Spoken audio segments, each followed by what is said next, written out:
De volta com o Educador Entrevista, falando hoje um pouquinho a respeito de saúde, na companhia aqui do Dr. Bruno, psiquiatra. Gratidão pela participação, doutor. Boa tarde. Boa tarde, obrigado. Também a doutora Luiz Helena, neuro, gratidão pela participação conosco. Boa tarde. Eu que agradeço. Boa tarde. Bom, a gente juntando aí dois profissionais de áreas específicas, mas eu acho importante a gente destacar um dos temas levantados hoje, que é a questão da epilepsia, não é? Primeiro, doutora, eu queria conceituar, né, o que seria, né, e quais são as causas. Bom, em termos de conceito, eu vou tentar simplificar. Seria um distúrbio, vamos falar, um distúrbio elétrico, em que você tem uma descarga, né, numa determinada região do cérebro ou generalizada, que pode cursar com a manifestação clínica de crises convulsivas focais ou generalizadas, dependendo da gênese.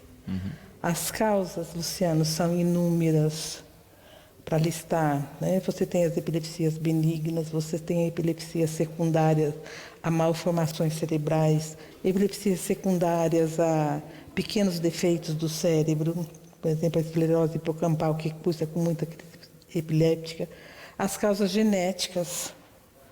Então, é uma investigação extensa em qualquer tipo, qualquer paciente com manifestação de crise convulsiva. Também é interessante a gente destacar aí, não é, como a doutora coloca, o cérebro tem naturalmente ações elétricas, não é? A gente está falando aí de uma ação não programada, né? Vamos pensar, vamos fazer um comparativo com a rede elétrica. Eu gosto de fazer um comparativo com a rede elétrica da casa. Então, você tem uma tomada que deu um curto-circuito e apagou a luz do quarto. E aí, qual foi o defeito da tomada? Tá? Então, você pode ter o defeito ali, local, você pode ter um defeito para trás, no fio. Então, você tem que chamar alguém que entende para poder estar investigando, para ver por que deu esse curto-circuito. Tá. E a gente trata só no campo da neuro ou entra o psiquiatra também em alguns casos? A epilepsia é uma doença neurológica. O psiquiatra geralmente não conduz às crises epiléticas. Nos primórdios da psiquiatria, né, as crises epiléticas, as convulsões, o psiquiatra cuidava, mas conforme a medicina foi se desenvolvendo, se especializando, acabou ficando realmente uma questão da neurologia, Perfeito. A epilepsia e as convulsões. E a gente vê essa questão, né, prática de evolução, não só de especificidade de áreas, como também de tratamento, né, doutora? O número aí de hoje de medicamentos, de ferramentas para o tratamento se ampliou demais. Ampliou demais, mudou bastante. Nós temos vários anticonvulsivantes novos no mercado. As crises refratárias, as epilepsias de difícil controle, mesmo com um novo arsenal que nós dispomos, elas continuam em torno de 20% a 30% sendo difícil o controle. Tem as epilepsias que vêm por doenças degenerativas, que são com uma evolução mais pior, né, com uma evolução... Então, como tudo na área da saúde, né? Cada caso é um caso muito específico. Cada caso é um caso, cada indivíduo é um diagnóstico, cada epilepsia é um diagnóstico. Mesmo a classificação das doenças epiléticas novas, você tem as epilepsias que são focais, as epilepsias que são generalizadas, as epilepsias mioclônicas, as epilepsias genéticas, as epilepsias secundárias. Então, assim, a classificação também é extensa.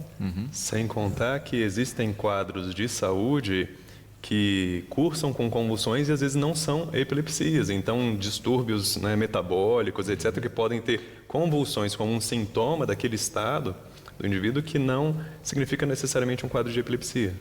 Perfeito. Por isso que tem que fazer todo esse perfil do paciente para... Tem uma investigação extensa, sim. Sim. Perfeito. A gente falava aqui, até antes do programa entrar no ar, né, eu vou aproveitar aqui a pergunta do Vitor, a gente estava falando da questão elétrica aí do cérebro enquanto culminância aí da epilepsia. E ele coloca, não é, se existem causas químicas cerebrais também. Sim, é a da bioquímica cerebral também, né?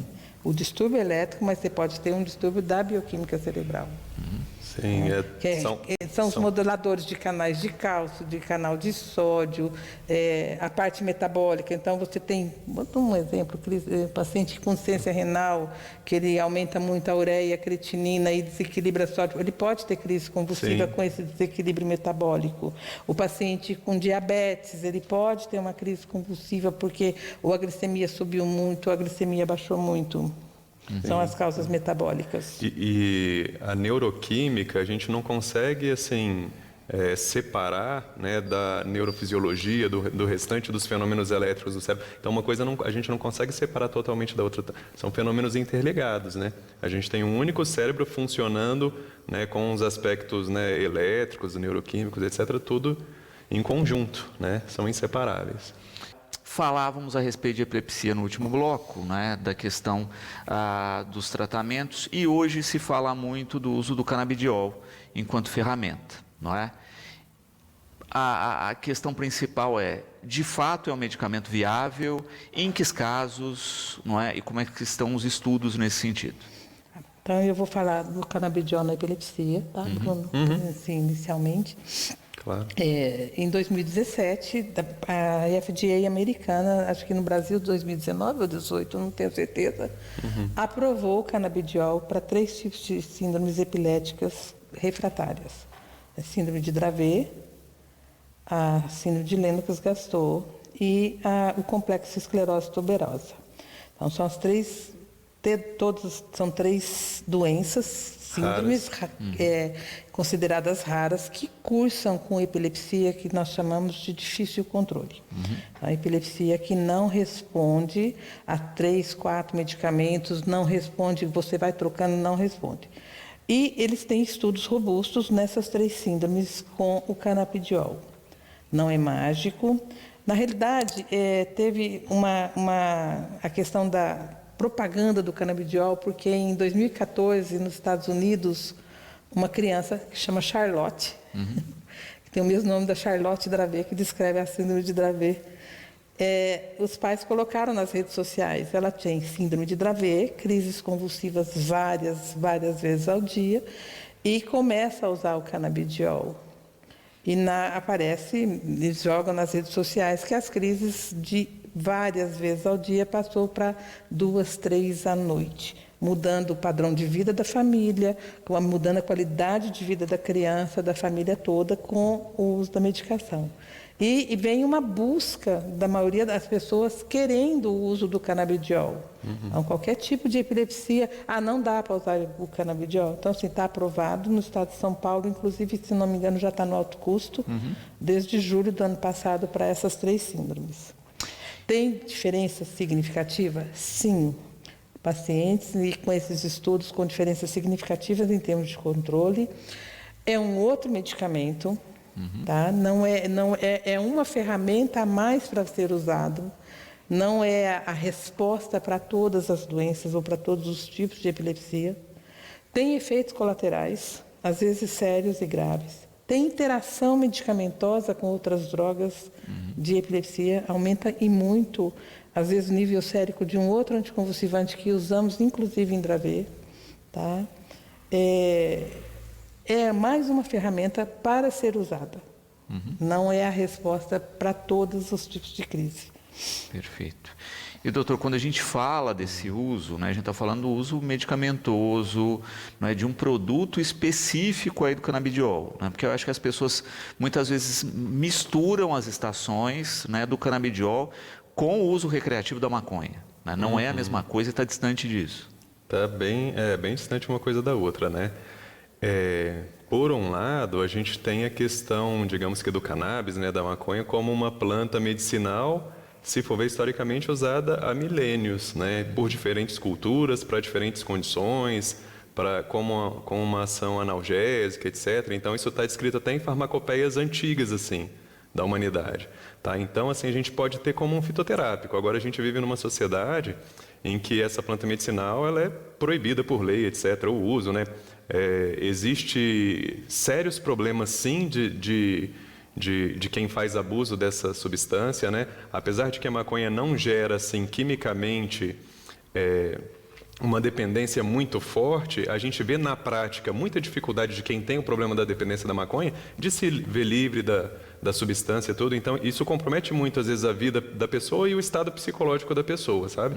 Então, é algo muito sério para se levar em conta. E aí, assim, na nossa sociedade, realmente é totalmente diferente o uso de uma medicação, né? Que é, por exemplo, o canabidiol, que está realmente, digamos que purificado ali da planta, tá? Sem o THC.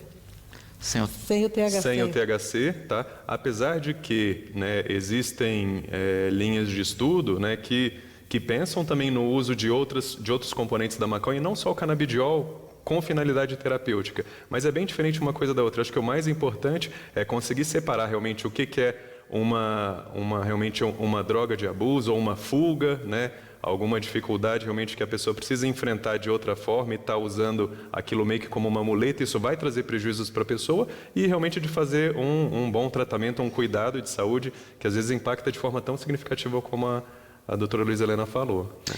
E eu acho que, de certa maneira, a gente tem também um perfil comparativo aí, histórico, não é? Com relação aos opioides, não é? Que passaram por um processo de estudo, de refinamento nesse sentido, né? Você tem diversos elementos de opioides sendo utilizados hoje, né, enquanto ferramentas de tratamento, que é o que a gente acredita que vai passar pelo processo, inclusive, do canabidiol e dos outros elementos da cannabis, né, enquanto estudo. Eu acredito que é o que está tendo estudo. O canabidiol aprovado no Brasil pela Anvisa é o canabidiol sem THC, que é a parte que seria psicotrópica do cannabis, né? Sim. E os medicamentos que nós estamos usando sem o THC ou com traços de THC que não seriam significativos, né? E lembrando aí o distúrbio cognitivo do uso contínuo da maconha, né? Sim, dá problemas cognitivos, né? Gera problemas que a gente observa na prática, às vezes de humor. Existe uma questão, né? Muitas evidências mostrando do risco de cannabis com desenvolvimento de esquizofrenia. Sendo né? um gatilho. Sim. Enfim. E uma série de problemas, na verdade, né? Uma coisa assim, com uma certa frequência que pelo menos eu observo, né, nesses pacientes, assim, é uma dificuldade muito grande, às vezes, com um quadro, por exemplo, de ansiedade, né? Ou ansiedade e depressão, coisas do tipo, e a pessoa busca esse tratamento, entre aspas, com a substância e depois fica meio que refém daquilo e não consegue tanto contornar, e aí a substância você começa a observar, às vezes deixando a pessoa às vezes um pouco mais persecutória, um pouco, né, assim, disfuncional, querendo ou não, porque a longo prazo não é bacana, sabe? Então, assim, eu não tenho problema nenhum de considerar a questão do uso fitoterápico da maconha, mas a gente tem que considerar a sociedade que a gente vive e a gente tem que considerar os efeitos ruins a longo prazo disso também, porque isso vale para qualquer substância, inclusive para medicações, né? Então a gente tem que ter esse discernimento, sim, sempre, né? Porque no caso específico, né, quando a gente fala, inclusive, no uso da epilepsia, não é? É uma ferramenta de controle. Acho que primeiro a gente tem que destacar ajuda, isso. Né? Ele De ajuda. Não é usado sozinho. Isso. Não é de cura, a gente tem que destacar também, é de controle, como você controla um diabetes, etc. É para a vida toda, né? E acompanhando também a questão do quadro do paciente, que às vezes você precisa regular essa dosagem. Esse é um problema que vai acontecer agora, que assim, nós estamos usando o canabidiol recentemente. Ninguém sabe qual o efeito colateral dele a longo prazo ainda. Está sendo muito usado em crianças.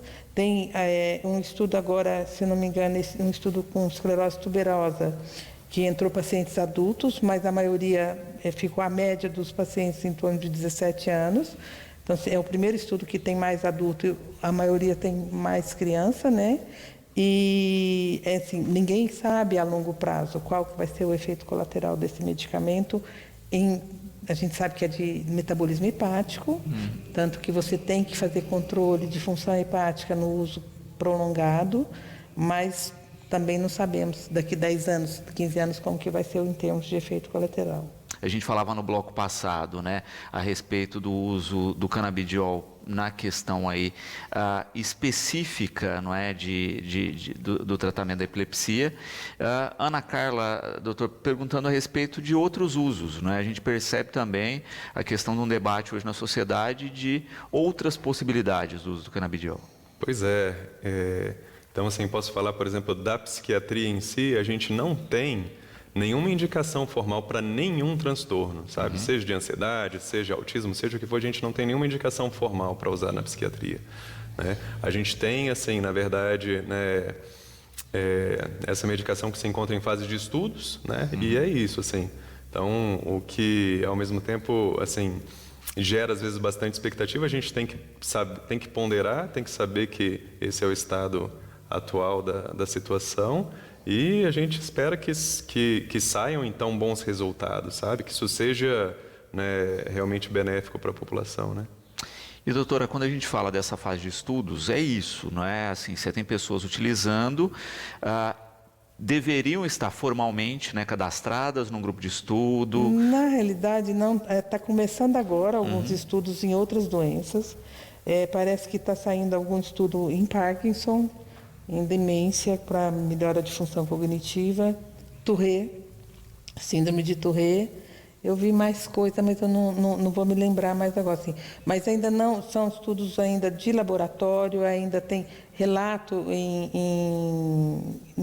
não sei se eu acho que Parkinson que está conduzindo um estudo duplo cego. Essas 3 epilepsias foram conduzidos estudos robustos, sérios, com duplo cego.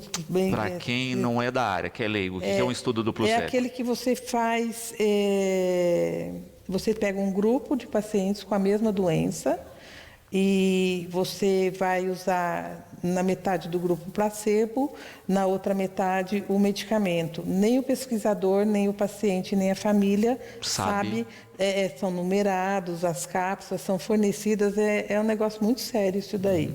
Então, assim, tanto para Dravet quanto para Lennox e agora para a esclerose tuberosa, eles notaram diferença significativa, estatisticamente significativa, no controle das crises convulsivas nos pacientes que usavam o medicamento contra aqueles que estavam usando o placebo, que é sem o medicamento. Perfeito. Então, isso é importante, né? Você ter, de fato, uma condução de estudos com o formato tradicional para saber a eficiência, em que casos essa eficiência, de fato, vale a pena do produto ser empregado comparativamente com o medicamento que você tem hoje no mercado. Sim, por exemplo, tem relato de casos, descrição de casos, já tem até artigos publicados do canabidiol no autismo, por exemplo, com melhora de comportamento e tudo. São relatos de caso. Não é estudo. Não é um estudo que você pegou todos os pacientes com aquela mesma manifestação. E na experiência, no que a gente tem visto, não é mágico. Né? Então, assim, tem alguns pacientes que melhoram muito e tem outros pacientes que eles fazem o efeito ao contrário, pioram demais. Então, assim, nós temos que ir com calma. É uma coisa que às vezes você pode até, vamos fazer uma tentativa. Realmente, o distúrbio de comportamento do autismo tem algumas crianças que é muito difícil de conduzir, mesmo com medicação, mesmo com arsenal terapêutico. Sim. Ainda são, de primeira linha, ainda são os neurolépticos, os psicoestimulantes, né? Sim, os psicoativos, os antipsicóticos. E nem sempre a criança responde bem. Funciona. Ou às vezes a criança até responde, mas você tem que tirar por causa de efeito colateral. Então é tudo bem delicado às vezes. Nem todo caso vai bem rápido, assim, com a primeira medicação que a gente entra. Né? E é criança, né? Você está lidando com criança. Então, assim, é bem complicado isso daí. Porque a gente está falando de medicamento / metabolismo também, né? Então vai mudar a faixa etária, você vai ter que reajustar isso. Às vezes funciona numa fase, o medicamento não funciona em outra, isso ocorre. Pode acontecer também. Né? Então, aí eu acho que é também o complicador, não é? Porque a gente ainda tem esse estigma, essa visão quase de contos de fada da pílula mágica. né? E que com Sim. medicamento nenhum isso ocorre, né? Tudo Sim. vai ter uma fase de transição, de estabilização e de controle. Isso, pois é, exatamente. O que é mágico, assim, que eu diria, é realmente você tentar cuidar da maneira certa, sabe? Tentar fazer o melhor, sabe? Então, e uma família, às vezes, que busca algo assim, a gente tem que também compreender, sabe? Tem algo de positivo aí, mas a gente sempre tem que esclarecer e elucidar. E ver realmente o que tem de significativo e de real para benefício daquela pessoa, né? Sem dúvida. É lógico que em alguns casos a gente vê, de fato, quando a gente falava de epilepsia, né? Casos específicos que tiveram uma melhora contundente, não é? Olha, a criança que tem dezenas de crises durante o dia passar a ter uma, duas, né? Muda completamente a qualidade da família, pessoa, da família, né? tudo mais. Mas resta essa dúvida ainda, olha, isso vai continuar funcionando a longo prazo, né? Que efeitos colaterais a gente vai ter além disso? Tudo isso ainda está em fase de descoberta. Mas a gente passa por isso com todos os medicamentos de uso crônico, né? O que vai acontecer daqui 10 anos? Ou daqui 2? Pois é. Sem dúvida. Mas o que é importante, eu acho que a gente está vivendo uma fase interessante, é a fase da possibilidade de o estímulo ao estudo. Não é? A gente até falava aqui no intervalo, né? Qual é o lapso aí, né, quando a gente pensa do canabidiol, que está ligado aí quando a gente pensa no uso recreativo, né, com a maconha, não é? Por que ele demorou tanto tempo quando os opioides que estão ligados ao ópio também, que é uma droga proibida, não é? Correram de uma maneira mais ágil. Né? A gente teve esse contrassenso aí de Acho que não correu tão mais ágil assim não, hein? não, mas se a gente comparar hoje no mercado, a gente tem muito mais opioide disponível Sim, com certeza. E é algo, inclusive, que a gente tem que também ver, por exemplo, a questão do opioide, a epidemia gravíssima de abuso de opioide nos Estados Unidos e as consequências disso. Então, tudo a gente tem que ver realmente como a doutora Luiza Helena falou, com critério, com calma, sabe? Para realmente não transformar algo realmente num descuido, né? É porque a gente ainda tem o conceito, né, antigo, né? A gente transformou o nome aí, não é que antes era drogaria, não era, né, o uso mais rotineiro, não era farmácia, né? Mas justamente por isso, né? Porque você está usando um produto, né? E vale aquela regrinha, né, da diferença aí do remédio e do veneno, que é a dosagem, né? Eu iria além disso, né? Que é o uso correto, né? Infelizmente, a gente tem muita gente que abusa, né? É por isso que as leis endurecem cada vez mais para evitar que o sujeito faça o uso não recomendado, que infelizmente ainda ocorre. Sem dúvida. Né? A gente tem um abuso e o brasileiro adora uma automedicação, isso é fato. Isso é fato. Né? Isso é fato. Com relação também ao perfil de estudos, né? A gente estava falando aqui do duplo cego e de toda essa questão agregada. A Cristina também com uma questão interessante.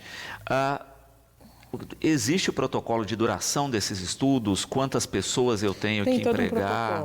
Tem todo um protocolo. Para se liberar de fato o medicamento. Falar, sim, não para você funciona. falar que tem um estudo robusto, que foi feito, que o estudo foi sério, tem um protocolo. Tá? Tem comissão de ética, tem avaliação por terceiros. Não é fácil conduzir um estudo desse tipo.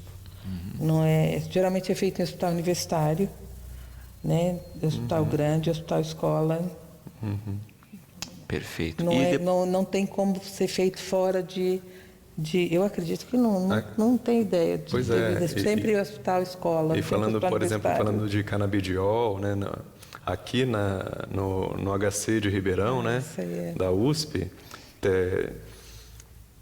houve nos últimos anos bastante estudo em relação ao canabidiol, sabe, em esquizofrenia, enfim, em doenças psiquiátricas, né, assim, e infelizmente, assim, sem um resultado satisfatório como a gente gostaria, mas eu não sei dizer exatamente como que está atualmente, mas na época que eu estava na residência ainda tinha esses estudos, né, tem o Dr. Zuardi, o Dr. Jaime Alac, que eles estudam, né, o Dr. Kripa também, que estudam os efeitos, né, do canabidiol na psiquiatria, né? Então isso, né, já tem um certo tempo que está em andamento e persiste em andamento. Às vezes com resultados mais promissores, às vezes nem tanto. Então a gente ainda se encontra meio que em termos de evidência científica, a gente se encontra meio que nessa situação no momento. Nada muito definitivo ainda, sabe? Que dê para descartar ou que dê para realmente dizer que é bom, né? Sem contar que, no fim das contas, acaba sendo um tema extremamente complexo, porque não é só o canabidiol o único componente que possa ser útil, né, na medicina do cannabis, né? Então, a cannabis tem, né, diversos componentes ali, endocannabinoides, né? O mais comum é o canabidiol e o THC, que é o tetraidrocannabinol, mas tem outros também, e eles podem agir em conjunto entre si, sabe, de uma maneira extremamente complexa. Então, é um assunto extremamente difícil e tem muito que ser estudado, eu penso. Né? Então, seja da ação dessas substâncias isoladas, seja futuramente em conjunto, enfim.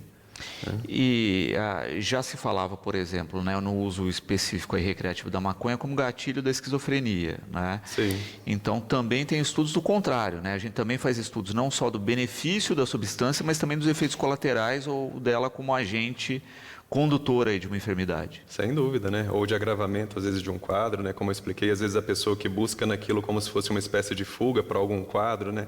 Que deveria talvez ser cuidado de alguma outra forma, né? Um transtorno de ansiedade, alguma coisa assim. Aquilo acaba virando, né, uma forma da pessoa se satisfazer ou até meio que se anestesiar, entre aspas, da situação ou do problema, mas depois acaba vindo um outro problema em consequência do uso crônico disso, né? Tem síndrome desmotivacional, tem, né, piora do estado do humor mesmo, sabe? Né? A própria dependência da substância em si também, que não é legal, né? Então, tem os efeitos, inclusive, né, da maconha fumada, né, no sistema respiratório, né? Tem uma série de fatores aí a serem considerados. A Bárbara, parabenizando especificamente aqui, não é, pela temática e pela abordagem da temática, e ela coloca uma questão da preocupação hoje, não é, que a gente tem aí o Brasil em trâmite da utilização, não é? Então ela coloca, a gente tem aí o uso via Anvisa regular, não é, com importação e todo o procedimento. Ao mesmo tempo, a gente tem aquele uso não tão regular, né, dentro do processo, em função de valores ainda das pessoas que não têm acesso. Como garantir qualidade de um medicamento ou de um produto feito sem as condições? É confiável? Não é? Né? Bom, o canabidiol, assim, eu tenho usado o que está na farmácia, com receituário azul, e eu acho que as doses mais altas, inclusive, chega a ser com receituário amarelo. Eu questiono muito essa fabricação caseira, porque quando você prescreve a medicação, você está prescrevendo X miligramas. Quando você faz a conta do uso que você vai usar, você faz pelo peso, não, como criança. Você vai usar, vou usar 10 miligramas por quilo. Então, se a medicação tem 20 miligramas, eu vou usar metade do comprimido. O que é feito em casa, eu não sei como é feita essa dosagem. Né? O canabidiol, ele usa óleo de milho como extrato. O óleo de milho farmacêutico, que ele tem até um gosto ruim. Ele não é muito palatável na hora de você tomar. Tanto que a gente, inclusive, recomenda para ser usado junto com a alimentação, para evitar náusea, vômito, dor de estômago. Então, como que é feita essa diluição e como que é feita essa purificação nesses laboratórios caseiros? Eu não tenho ideia, eu não confiaria. Pois é. Para o profissional, quanto mais for conhecido, sabe, claro, etc., né, de onde que está vindo a medicação, exatamente o que tem ali, mais fácil. Né? Lembrando que esse assunto do cannabis, ele é às vezes tão difícil, porque existe, por exemplo, a cannabis sativa, mas existe também o extrato de cannabis índica. Então, assim, você saber exatamente o que tem ali, o que está ali, para o profissional, quanto mais realmente conhecido, claro e certo o que ele está realmente passando, mais simples é o cuidado, né? Caso contrário, realmente, às vezes, né, dificulta ou impossibilita mesmo, né, totalmente a viabilidade daquilo, né? Hoje a gente percebe isso, né, que o país tem uma rotina maior de estudos, de profissionais se especializando, não é? Isso também vai ajudar um pouco melhor nessa condução mais clara e precisão nos tratamentos, né? Não é uma coisa que muitas vezes a gente vê só de observação, não é? Olha, para mim parece que funcionou, não é? Isso muitas vezes dá uma tranquilidade na vida daquele sujeito, mas não quer dizer que é a regra, né? É igual quando você, né, se consulta lá com a vizinha, como a gente vê muito que acontece, tal medicamento para mim funcionou. Ou Não é? com o Dr. Google. Exatamente. Não é? A gente corre um risco grande, né, nesse sentido. Pois é, o que a gente espera aí é um bom, digamos que uma boa ação, né, um bom trabalho, né, de agência reguladora, etc., para que tudo fique mais tranquilo e com melhor benefício para a população, né, que é o que interessa. A gente está confiando naquele medicamento que está na prateleira da farmácia, porque a gente tem uma Anvisa séria. Né? Agora, aquele que é feito no quintal, não tenho a menor ideia. Sem dúvida. E de fato é isso, né? Você tem uma agência reguladora, você tem pesquisadores, justamente para garantir esse perfil de qualidade, não é?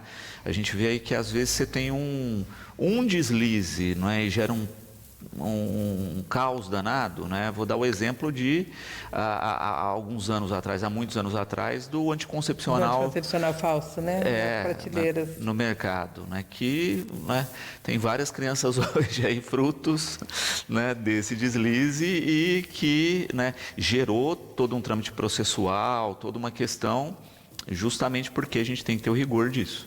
Pois é. E eu acho que a gente, como população, também tem que exigir da agência reguladora que faça um bom trabalho, porque senão a gente não pode ficar simplesmente passivo, eu penso. Né? E que nos últimos anos também a gente tem tido uma discussão que, para mim, dá muito medo, que é a politização dos temas de saúde. Né? Vou dar um exemplo da fosfoetalonamina. Acho que é esse o nome mesmo, né? Que por um tempo atrás se falou com uma cura milagrosa do câncer, não haviam estudos consolidados, apenas um. Isso fez uma pressão política danada para a liberação do uso, não é? E no fim era farinha. Não, antes de se instituir um protocolo, de fato, né, se fazer um estudo aprofundado e falar assim, olha, inconclusivo, né? Não teve melhora, não teve uma ação. Então, seguir os protocolos pré-estabelecidos para liberação é fundamental. Na realidade, a rede social está fazendo uma febre entre as pessoas.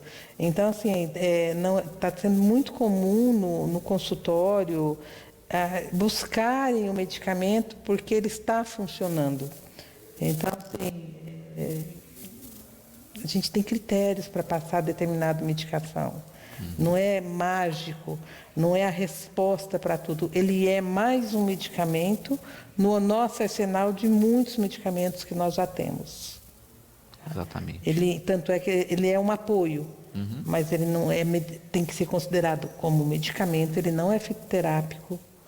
Né? Ele é medicamento, ele tem efeito colateral, ele tem uma dose preconizada, não é para ser usado aleatoriamente. E é uma questão prática, não é, de rotina da gente observar isso, porque assim, olha, todo medicamento tem algum efeito colateral, né? Sempre a balança é o quanto o benefício é maior do que o efeito. O benefício, exatamente. Né? Então, todo uso a gente faz isso. Uma coisa que a gente discute pouco e que deveria estar mais na rotina é a interação medicamentosa. Não é?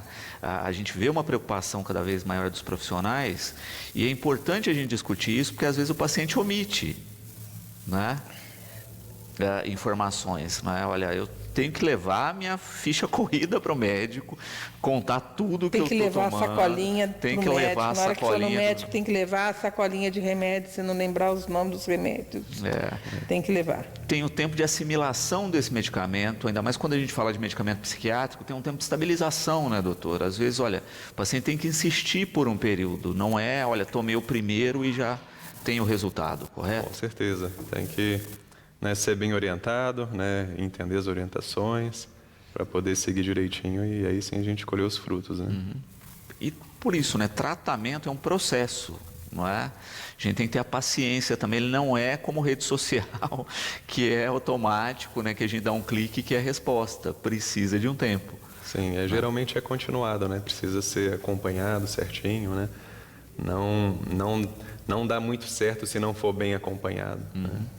E eu acho também, e vejo com uma certa expectativa, que a gente vive um momento promissor no sentido de, né, havendo estudos, não é, e a gente vê aí as pesquisas acontecendo, financiamento, etc., a gente consegue também separar o joio do trigo no sentido de, olha, Em tais casos, de fato, funciona, né? Vamos colocar o medicamento cada vez mais acessível e mais barato para que as pessoas tenham acesso. Olha, e nesses já foi descartado, né? Nesses não tem funcionalidade, vão parar de usar aqui porque está só complicando mais os casos do que ajudando.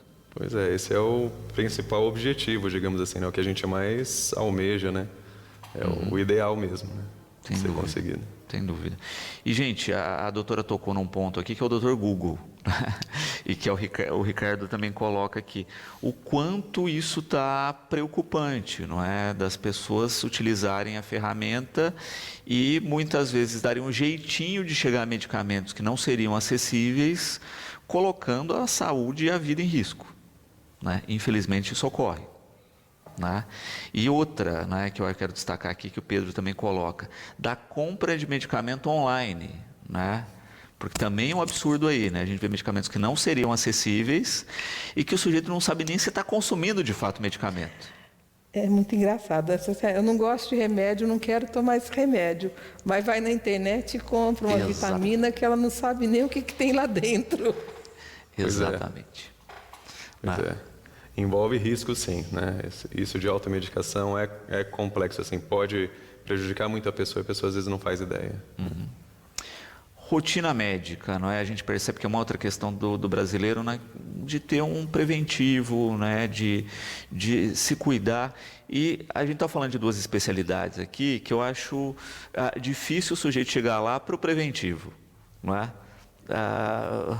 Qual a sua quantidade de pacientes preventivos neurológicos, doutora? Que chega lá assim, ó, vim fazer minha rotina neurológica. Na realidade, essa rotina é mais no clínico, no cardiologista, não tem... Sim, o mais perto disso é vir para uma avaliação, ou para tirar uma dúvida, se tem alguma coisa, mas esse é o mais próximo. Agora, preventivo não... Nós não somos rotina preventiva. Não existe um preventivo, não. Nós não somos rotina preventiva. Sim. Mas porque de fato não existe, ou não seria... Olha, alguma vez na vida não tive nenhum problema, mas vou passar lá, vou fazer uma consulta, vou fazer... Uma avaliação não é ruim, às vezes, né? Se tem alguma dúvida, principalmente, uma avaliação não é ruim. Não é ruim. Às vezes para tirar uma dúvida, às vezes para tirar alguma coisa da cabeça, né? Isso é normal, mas está tudo bem assim? Então, uma avaliação é bem-vinda, às vezes, sim. Isso acontece, sim. Às vezes falam assim, meu pai e minha mãe têm Alzheimer, eu quero consultar com a senhora para ver qual que é essa minha possibilidade. Ou tenho dor de cabeça de vez em quando, preciso me preocupar com ela. Mas eu acho que a rotina é mais no clínico geral mesmo, cardiologista. Nós não fazemos muita... eu falo mesmo o preventivo de longo prazo nesse sentido, né? Olha, quando a gente pensa em algumas doenças degenerativas, né? Como Alzheimer, como Parkinson, olha, tenho quadros na família, devo, né, procurar o profissional, devo, né, ou ainda é difícil saber, ou ter uma postura de qualidade de vida que ajude a... Eu acho que você pode mudar a postura de vida, né? Alimentação, atividade física, a questão da obesidade, prevenir cuidados com pressão alta, diabetes, prevenindo doenças que vêm junto com isso daí, que vão acabar sendo neurológicas, né? Então, você vai prevenir um AVC, um derrame, se você cuidar da sua pressão e do seu diabetes e do seu colesterol. Psiquiatria, né? Quando a gente fala de todas as especialidades, tem essa regra geral, né? Alimentação, exercício, sono, não é? Estão lá como pilares. Na psiquiatria também. Sem dúvida, extremamente importante, né? Então, é importante para a gente cuidar do ser humano como um todo, né? E das emoções, inclusive, né? Então, atividade física, uma boa alimentação, né? Ter uma boa rotina, né? Uma boa rotina de sono também. Enfim, saúde das emoções também, das relações, né, entre as pessoas. Isso é fundamental para todo mundo. Sim. Porque é uma coisa simples, a gente percebe e fala muito relacionado às crianças, né? Tá enjoadinha ali, olha, né, não dormiu, tá na hora do sono, né? Não comeu.